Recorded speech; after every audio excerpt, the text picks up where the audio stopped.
Buenos días, amigos. Panorama Agropecuario.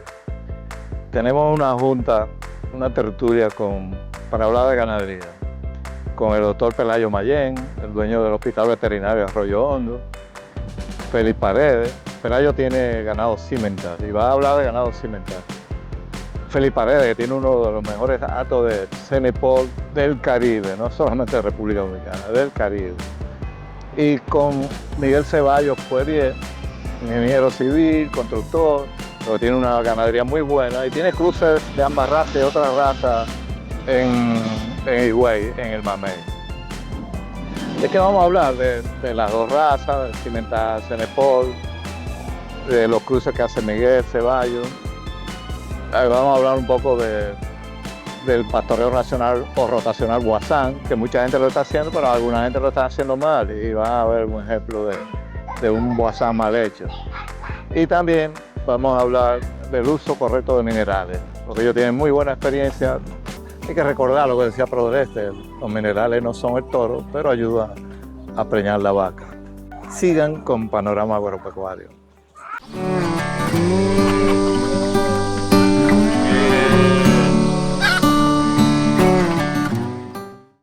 Este es Panorama Agropecuario, con 3 leones.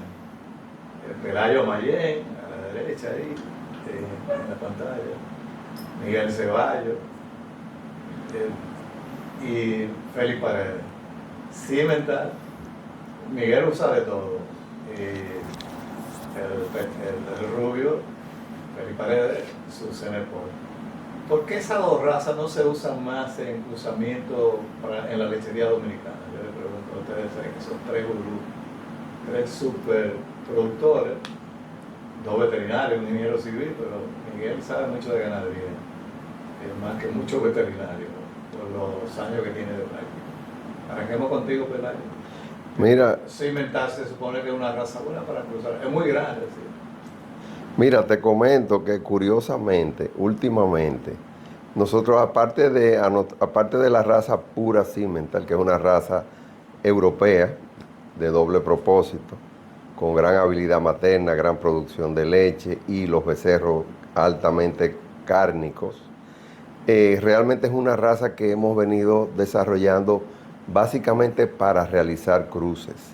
Entonces los ganaderos de carne la utilizan mucho para obtener el cimbra, que es un animal de una ganancia de peso realmente espectacular.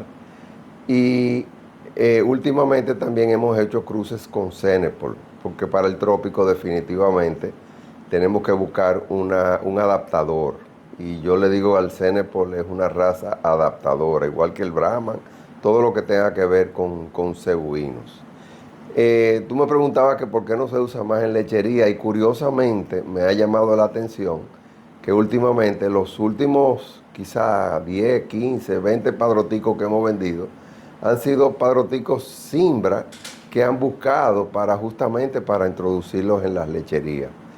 El cimental es un ganado, como te dije, puro, es una raza europea, es una raza que hay que cuidarla, porque es una raza que para el trópico realmente es una raza que tiene que tener mucho cuidado con garrapata, con el calor, con el pelo, etc. Por eso se tiende a hacer los cruces, pero cuando tú haces ese cruce que tienes la heterosis, ese vigor híbrido, los resultados de los cruces de Cenepol con cimental y de Brahman con cimental son realmente espectaculares. Hay una limitante, Pelayo, el pelo largo.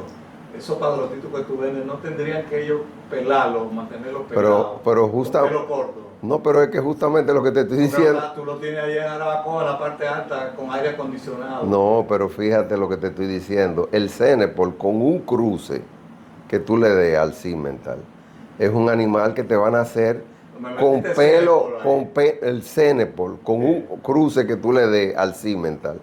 Te nace un becerro, pelo corto, prácticamente el blanco se lo elimina, o sea, es un cruce increíblemente espectacular. Los cimbras le pasa lo mismo, o sea, ya cuando tú haces un cruce y llegas incluso a un 3/4, a un 5/8, 3/8 de cimental con Brahman o con Cenepol, o sea, son animales que tú lo puedes tirar en cualquier parte de la geografía nacional y son animales que te van a responder. La gran ventaja del Simmental es que te le va a aportar habilidad materna, producción láctea, porque estamos trabajando las líneas europeas de Simmental que son muy lecheras. Entonces, ¿Pero cuál es el Fleckvieh? el Fleckvieh, correcto, de Austria. Ahora estamos inseminando nuestro ganado completo con semen austríaco de toros probados. Porque el Simmental austríaco. es suizo originalmente. Es el Valle de Siemens, está justamente entre Alemania, Suiza y Austria. Y ahí en ese triángulo se desarrolló esa raza. Pero los austríacos, los alemanes fueron los que más desarrollaron la raza, pero los austríacos actualmente son los que más numeritos están llevando, los que están llevando como la voz cantante y lo han hecho un ganado muy comercial. De hecho, está inundando Europa de nuevo el Fleckvieh. En España, Francia, se han hecho grandes exportaciones también para Colombia.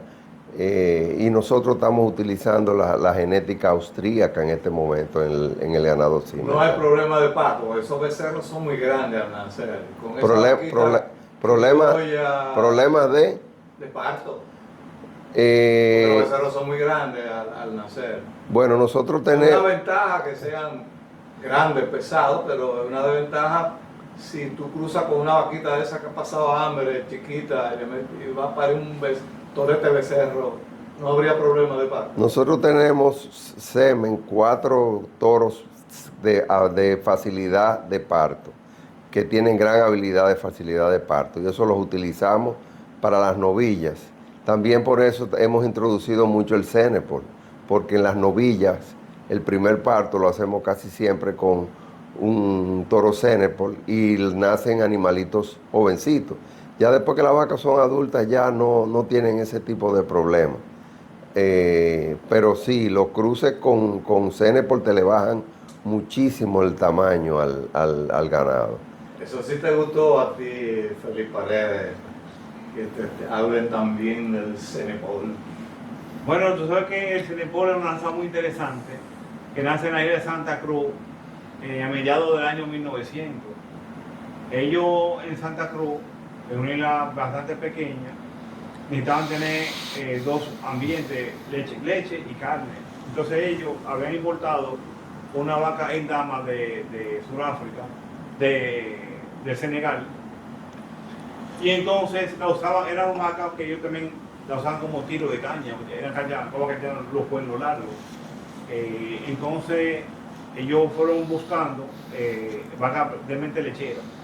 Entonces ellos cruzaron con unos toros Repol que habían encontrado cerca de ahí, y empezaron a hacer algunos series de cruces, y ahí con el tiempo y la clasificación, más un ganado que tenían criollo ellos, que fue la base que también tenían ahí junto con la vaca en dama, crearon lo que es ahora mismo el Cenepol. Se mantuvo raza pura por muchos años en las islas, hace más de 100 años, y entonces logró salir de allá.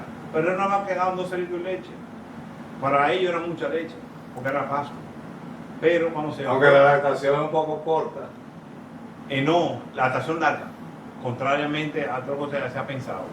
Lo que pasa es que cuando el ganado llega al continente, Santa Cruz, una isla americana, cuando va a Florida, se topa ya con ganados que dan 50 litros de leche y 40 litros de leche.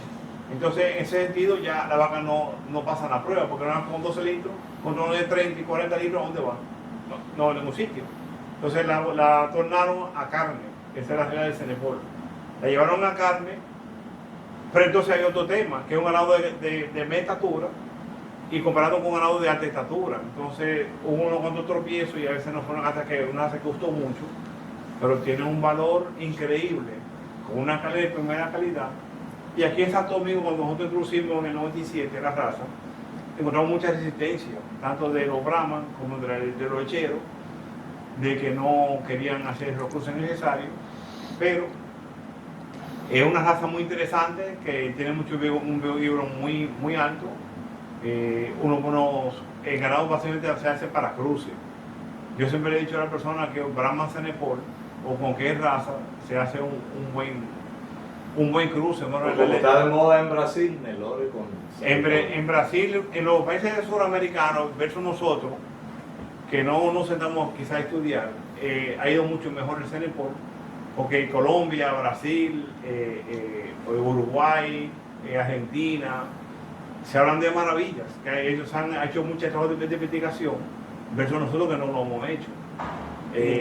Pero es una raza muy interesante para hacer cruces en lechería, en carne, con Brahman, con carne de buena calidad.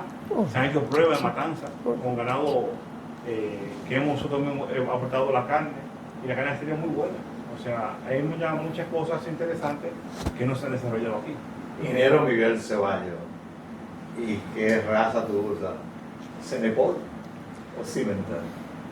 Mira, buenas noches, buenos días. Y Yo buenas tengo... tardes, porque algunos lo van a ver de tarde. Sí, correcto. Yo tengo una mezcla de ganado. Lo mío es ganado comercial. Y yo comencé, cuando introduje Cenepol, había un ganado mestizo de razas cebuinas con razas lecheras europeas como Holstein, Pardo Suizo, básicamente. Cuando yo introduzco Cenepol en el año 2012, todo ese ganado, tanto el mestizo como el ganado Brahman que teníamos, se fue cruzando con Cenepol. Hoy el Cenepol es predominante en la composición racial de lo que tengo. Pero tú eres amigo de Pelayo, tienes que usar Cimental. Yo tengo algo de Cimental también. Yo tengo Cimental. He inseminado con Cimental, con Angus, con Charolais. He puesto algo de Hereford. Tienes 7 colores ahí. De todos los colores, pero predominantemente el rojizo, porque el Cenepol, como es un animal muy prolífero, el Cenepol ha sido la raza que ha dominado el escenario. Entonces, dentro de toda esa mezcolanza, yo estoy convencido que cuando tú cruzas con Cenepol, hay ganancia para la finca.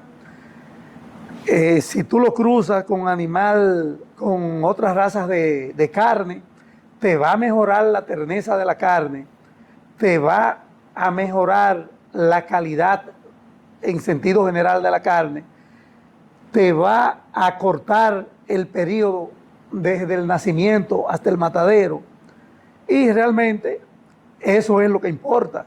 O sea, yo no gano nada con una raza tradicional de llevar un novillo de 600 kilos en 3 años, pudiendo yo llevar un animal entre 24 o 28 meses con 450 kilos, es más rentable. Si tú le das los numeritos, es más rentable.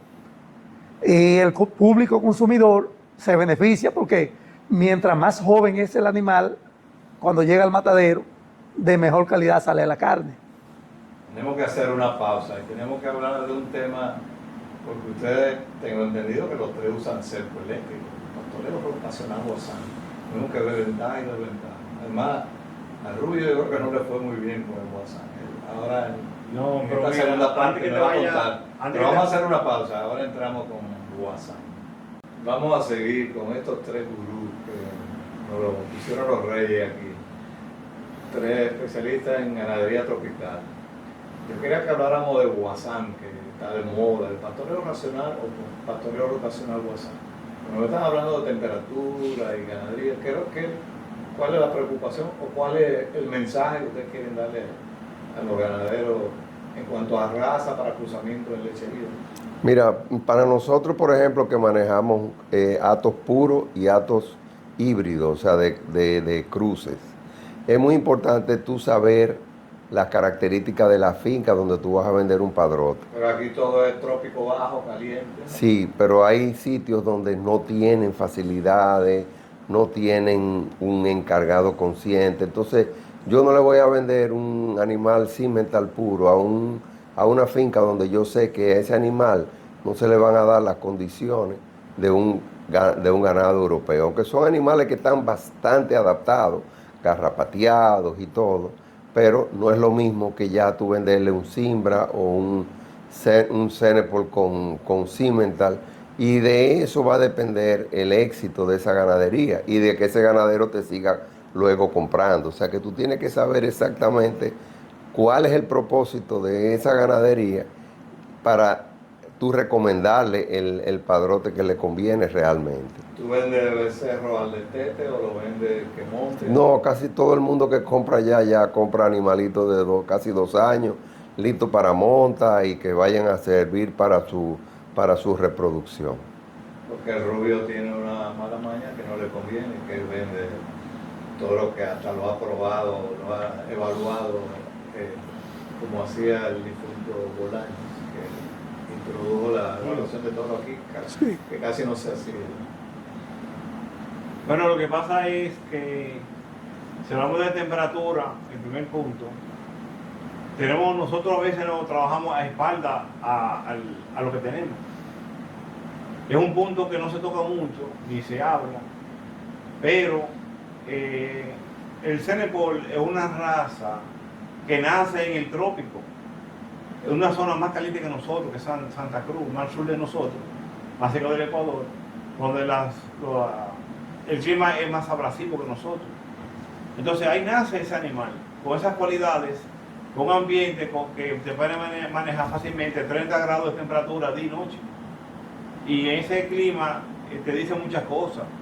Entonces, ¿dónde puse esa raza? Con una humedad altísima también, porque todo lo que es el Caribe es tropical. Entonces, en esa zona hay que ver cómo nace esa raza y se reproduce. Y aquí nosotros no le sacamos el 100% de ese aprovechamiento, porque si nos vamos básicamente, la vaca excelente es una lechería, es una Holstein.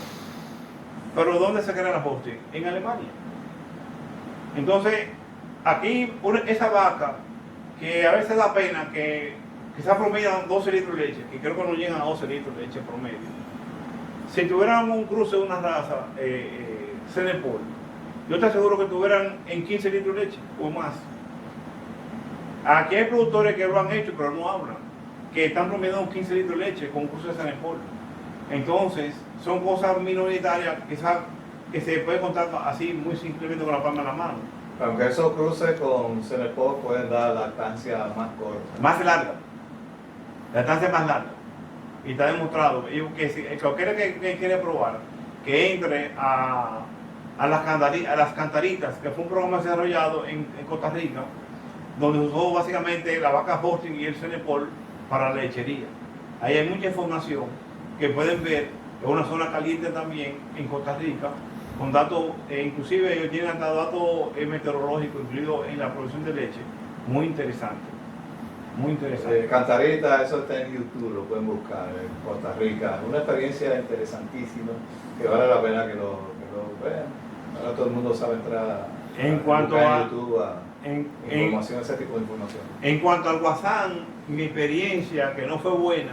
Eso es lo que yo quiero que tú cuentes. Pero es ¿Qué algo, pasó porque Guasán mira, está de moda y es pastoreo diario? Sí. Que se supone que tú entras a la vaca cuando hay mucha comida. No. Lo sacas antes de que esté pelado. Pero El Guasán básicamente, no sé, es un programa, pero hay que ver qué terreno tú usas. Yo digo que todos los terrenos son lo mismo. Y tú no puedes decir con una varita mágica que este terreno va a servir para este y este va a servir para otro.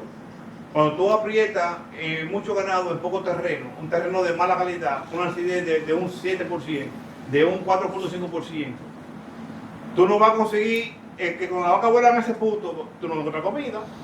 Si tú dejas ese terreno pelado. Pero depende de la carga animal. Pero estoy diciendo que ellos se están pasando en que quieren hacer Guasán, que en 8 tareas poner 200 vacas, o en menos tareas poner tantas vacas. Eso funcionaría en un terreno de muy buena calidad.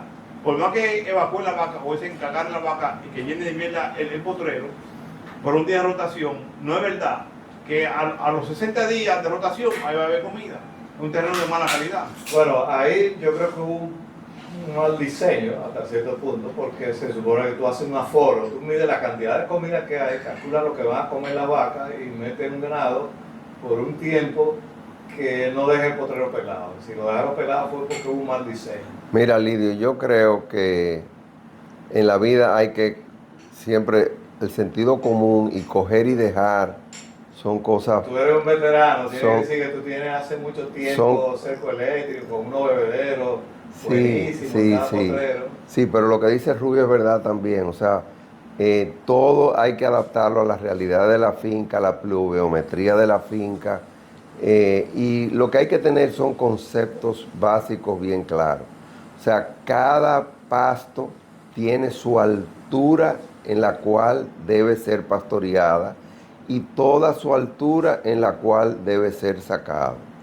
Si tú logras, por lo menos tú logras eso, tener agua disponible en cada potrero que no tengan los animales que caminar mucho.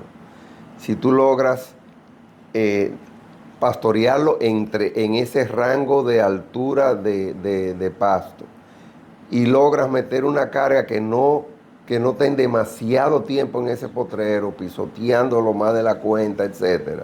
Yo creo que son cosas muy favorables por una serie de principios que este señor demostró, donde la hierba tiene el óptimo nivel nutricional, etc. Entonces uno tiene que coger y a veces tiene que dejar, porque a veces tú estás en condiciones de sequía extrema, etcétera, y no hay ese que se le haya ido un potrero que lo haya sobrepastoreado. Eso no es verdad. Siempre va a suceder. Pero hay conceptos básicos de Guasán que yo entiendo que todo ganadero debe conocer, debe estudiar y debe aplicarlo en la medida de sus posibilidades. Miguel, ya tú pusiste tu cerco eléctrico en el mamey de Higüey. Les voy a hacerte una breve historia. Yo vengo de una familia donde se practicaba la ganadería, pero de una manera muy distinta a lo que yo estoy haciendo hoy. Allá, por ejemplo, habían muy pocos potreros de tamaño considerable, con una carga animal pequeña, de tal manera que un ganado podía durar meses en un solo potrero. Cuando yo comencé a intervenir en la finca, debe hacer ya cerca de 2 décadas, yo comencé a dividir los potreros con alambre de púa, sin ninguna lógica más allá de subdividir, o sea, sin tomar en cuenta tamaño específico ni nada, sino subdividir. Y cuando yo comencé a subdividir con alambre de púa, me di cuenta que el pastoreo se iba haciendo más eficiente. Esos potreros que ya estaban un poco más pequeños, los seguía dividiendo aún más pequeños. Y la cantidad de potreros que habían cuando yo entré se multiplicaron más o menos como por 8 veces, haciendo sus divisiones con alambre. Pero desde el año pasado hacia acá hay una finca, un potrero de eso que ya yo tenía varios divididos con alambre de púa, pero ahora lo hicimos en pequeños potreros más o menos como de 5 tareas, divididos con cerco eléctrico. Y sin pretender que sea un Guasán, porque para hacer Guasán, además del tamaño de los potreros, se necesita un manejo y un conocimiento que se va logrando con la experiencia, con el tiempo. Pero ya, Pelayo, te digo lo que hay que hacer: altura de entrada y altura de salida. Esa es la clave según la... Bueno, hay diferentes versiones, porque a Álvaro Paulini, por ejemplo, no le preocupa que el potrero quede en el suelo. A él no le preocupa eso. Así.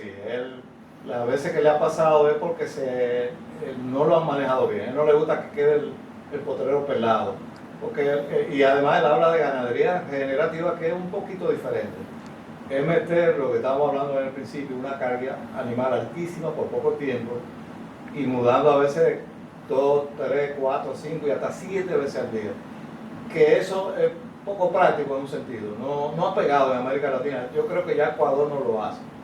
Ellos están con el Guasán solamente. Pero el tema está en saber determinar la carga animal que resiste esa finca, porque no todos los terrenos resisten la misma carga animal. Donde nos equivocamos con frecuencia es en que nos llevamos, bueno, yo vi que en tal sitio manejaban tantas cabezas de ganado en potreros de 5 tareas, y ellos tenían 30, 40 potreros. Entonces yo voy a mi campo donde las condiciones climáticas, de condiciones de terreno son diferentes, yo queriendo hacer lo mismo, y lógicamente que voy a fracasar, pero fue porque elegí una carga animal inapropiada. Pero en eso viene lo que dijo ahorita, o sea, los terrenos en ganadería en todo el mundo se dividen en franco, arenoso y arcilloso. No es verdad que haciendo un guasado un terreno franco que va a dar el mismo resultado que hacer un terreno arenoso, o hacerlo peor, un terreno No arcilloso. se mete en el campo de nosotros los Ahí viene te vamos a criticar. el régimen de lluvia, que influye Arcilloso, muchísimo. Tú eres ingeniero civil, no te metas en cosas de agronomía. Y Pelayo veterinario. Es un terreno arcilloso como el Bueno, pero con una serie de 4.5%. Digo, evítense que yo le dé un boche a los tres. Tú no puedes comprarlo con un terreno franco con un promedio de un bache de 7. Tú no es lo mismo, no te va a dar el mismo resultado. O sea, cada vara hay que medir de acuerdo al terreno De y todas la condición maneras, de cada suelo, de cada finca. Yo quiero aprovechar a los tres y nos queda un tema. Vamos a hacer una pausa y porque el Félix Paredes está haciendo un invento con minerales y que eso no podemos dejarlo de comentar. Hacemos una pausa y vamos a entrar con minerales. ¿Qué hacen ustedes tres con minerales?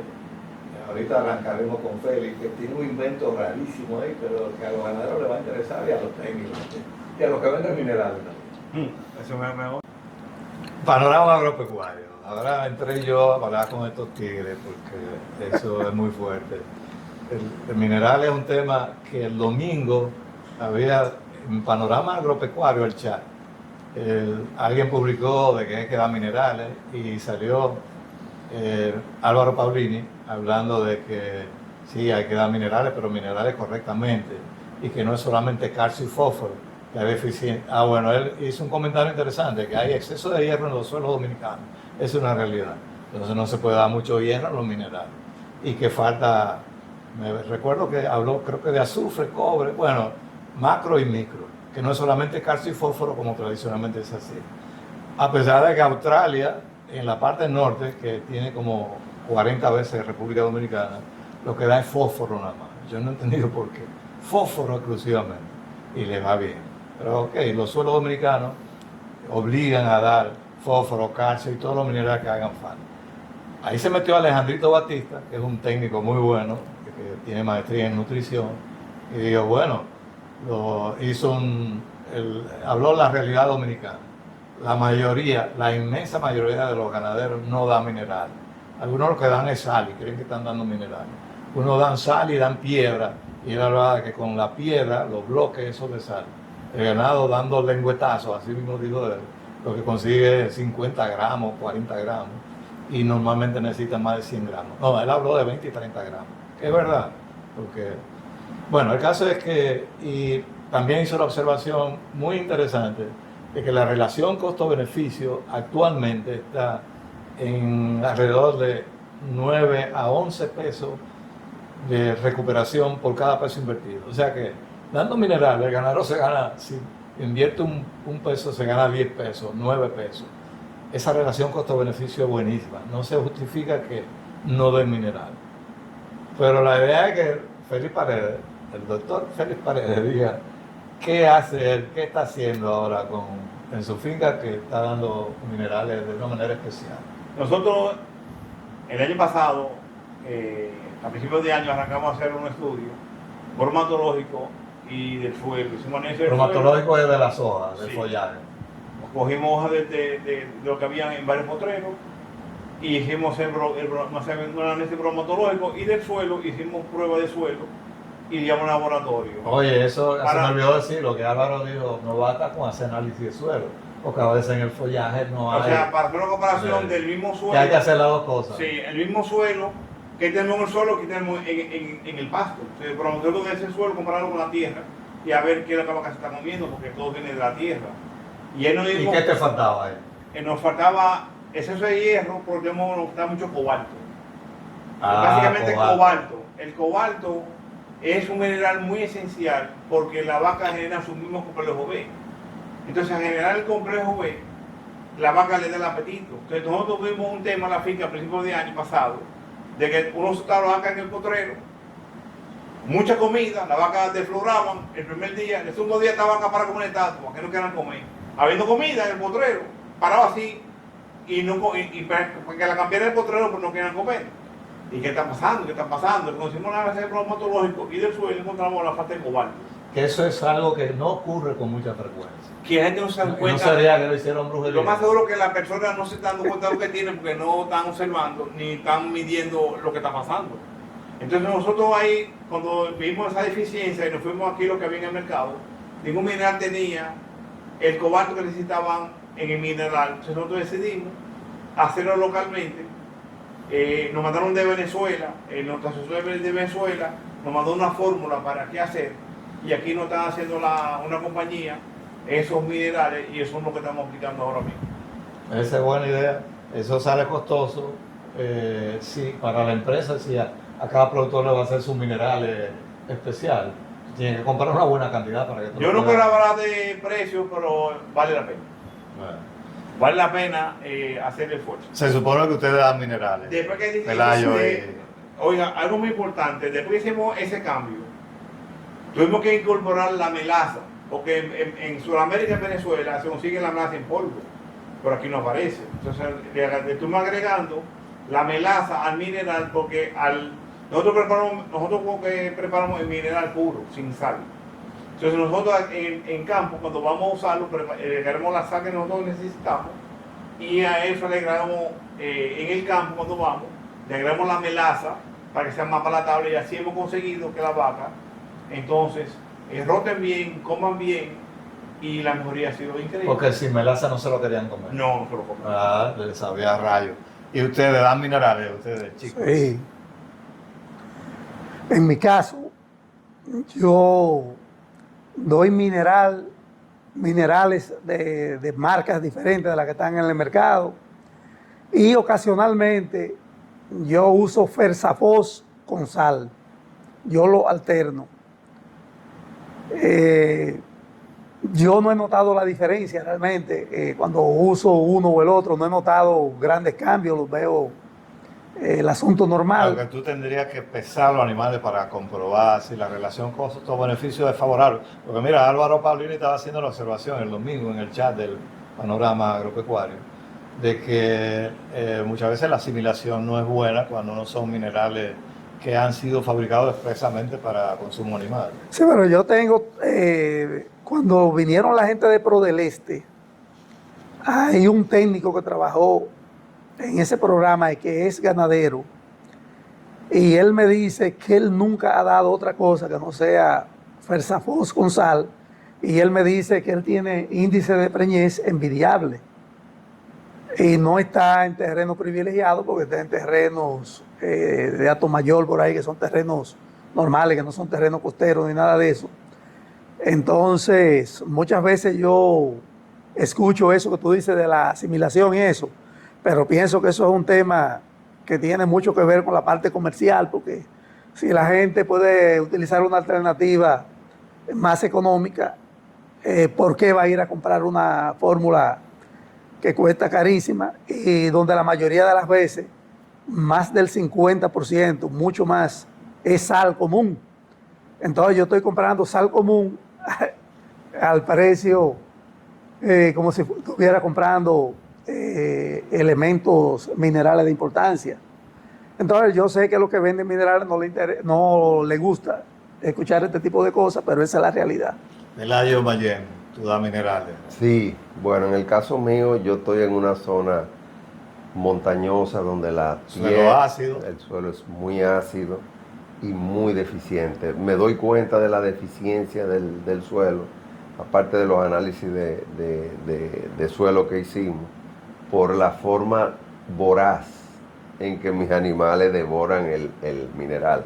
Yo estoy usando unos minerales importados A número 1, Estaba chequeando justamente, refrescando la fórmula a base de fósforo, calcio, azufre, manganeso, flúor, zinc, cobre, yodo, cobalto, selenio. Y la verdad es que, hay que ver cuando los muchachos se pasan, los encargados se pasan un día de llevarle los minerales, que se le vació el tanque. Eso es una cosa impresionante, y puedo compartir videos si quieres luego para que lo pases en el canal. O sea, la forma en que los animales van te dice la deficiencia que tú tienes en tu terreno y por qué tienes que suplementar. Y nosotros lo damos ad libitum, no debe faltarle los minerales en ningún momento a los animales, y es un costo elevado. O sea, para mí representa, cada vez que me llega esa facturita de esos minerales, óyeme, es un fuetazo, pero definitivamente tú lo ves en los resultados de preñeces, de la condición física de los animales, cómo cambia. Es algo indispensable para nosotros. Creo que los minerales para el tema de reproducción, que es un tema que quizás no lo tocamos ahorita y que es importante, los índices reproductivos de la finca, porque de eso dependen realmente tus beneficios. Es vital, y si hay algo en lo que nosotros nos escatimamos es en dar minerales de primera calidad. Precisamente ese tema yo lo traje que ustedes comentaran, y para que los productores vean, y los técnicos también, que ustedes son 3 ganaderos que son ejemplos para el país porque dan minerales. Desde Prodeleste, que fue al principio de la década 90, se demostró que la relación costo-beneficio de los minerales era como 7, 8. O sea, por cada peso invertido en esa época se recuperaban 7, 8 pesos. Y ahora está mejor, con todo y que la factura te llega alta. Pero ahí lo que vale es la relación costo-beneficio. Alejandrito Batista, con datos que él tiene, de mediciones que ha hecho en la finca que él asesora y que es un técnico de Megaleche, y en el país, en sentido general, que él manejó muchos datos nacionales, ha encontrado que la relación costo-beneficio está 10, 11. O sea, un peso que tú le sacas 10, 11, no importa que la factura te llegue alta. Y tú lo estás reconociendo. Si dejas de dar minerales, te va a bajar la ganancia de peso y va a afectar una de las cosas que es más crítica en el país, la preñez. Álvaro Paulini y los demás técnicos que trabajan en reproducción insisten en los últimos meses que la situación del país en cuanto a preñez y nacimiento es grave. Lo que tiene 30-40% de preñez y nacimiento, eso es para declarar el país de emergencia. Y una de las cosas clave, y por eso estamos tocando este tema de los minerales, es que si quieren mejorar la preñez del país, tienen que dar minerales, aunque la factura te llegue alta. Bueno, no tenemos más tiempo. Quiero agradecerle a ustedes su participación y recordarle a los productores que se suscriban en Panorama Agropecuario, que le den a la campanita y que compartan y hagan sus comentarios, sus peticiones de lo que quieren, los temas que quieren que se trate, porque podemos aprovechar gente como estos 3 técnicos, son productores, pero son 3 técnicos con mucha experiencia que han dado esa información gratis a todos los productores y a todos los técnicos a nivel nacional. Muchísimas gracias por su atención. Buenas noches.